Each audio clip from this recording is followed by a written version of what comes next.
Well, we are Team Beta.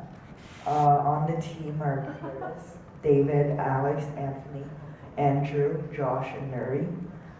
We may not be the best, but we strive to be better.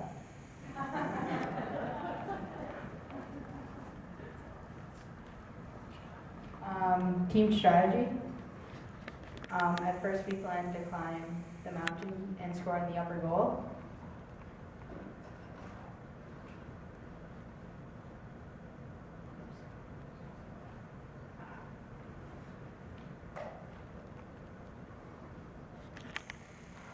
At first we would have wheels at a 90-degree angle to drive up against the edges of the ramp. This is what this prototype thing kind of represents, the thing in my hand.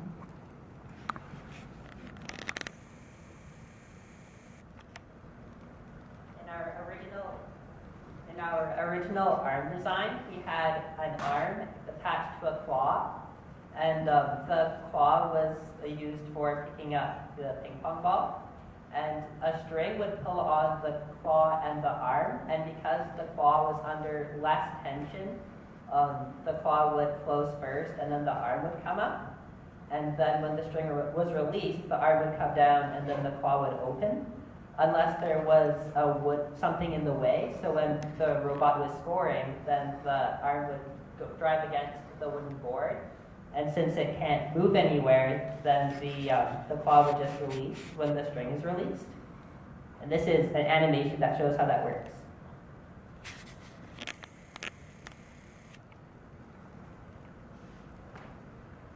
So we had some problems with our plans. First of all, the wheels on the Beta-Bot are too big for the extra pair at 90 degrees, so the wooden siding isn't tall enough. The claws get stuck when trying to open the inside, the top scoring area, so plan Beta, we decided to follow the winding trail instead. We used a bottomless bucket in place of the arm.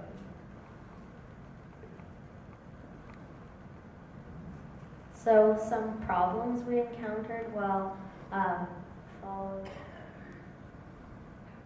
So our plan Beta was more reliable and it's simpler and it didn't get stuck. Often our robot would drive against the line, the arm would get stuck on the underneath of the ramp, so it couldn't go anywhere, so we had to cut it down. And while plan B was still a lot of work, we would have had a lot more problems had we stuck with plan A.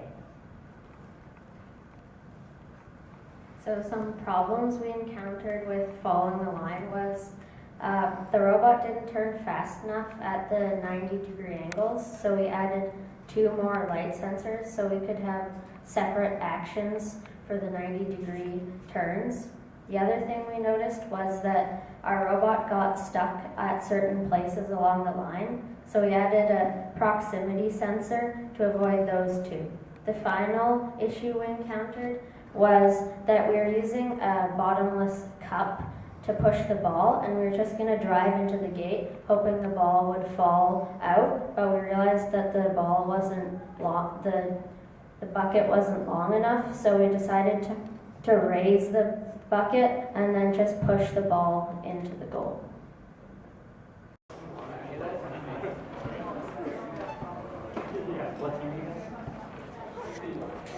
It is Team Beta, and we're hoping this time it's better. Just to use their own name, stealing mercilessly from their own propaganda. And it is off. They have the ring, and they're following the line. They are following the safe path through the plains of Gorgoroth. The ring under control. This is impressive, to say the least. impressive. Most impressive. Wrong movie. They did not get caught in Shelob's lair.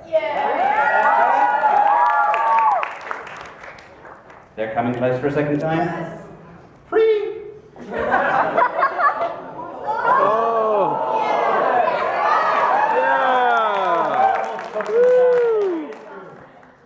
This Frodo has a lot of willpower. Approaching the pit of fire. Oh no. Going back. Oh.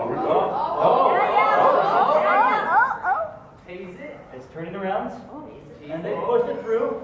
Almost. Oh, ever so close. But the ring did not want to be pushed into the fires of Mount Doom.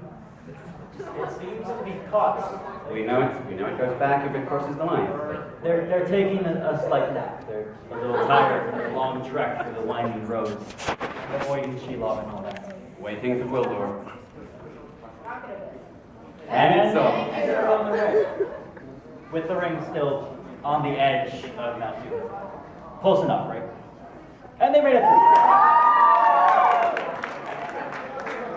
They're on their way back. This might be the first team to actually sort of push a ring through into the fire.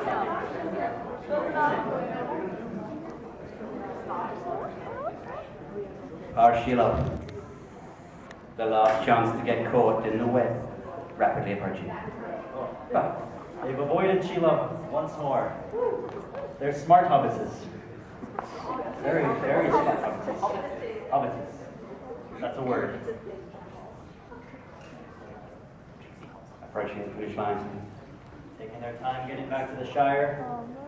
They're not fond of good sleep and friends and all that. They like to be alone. And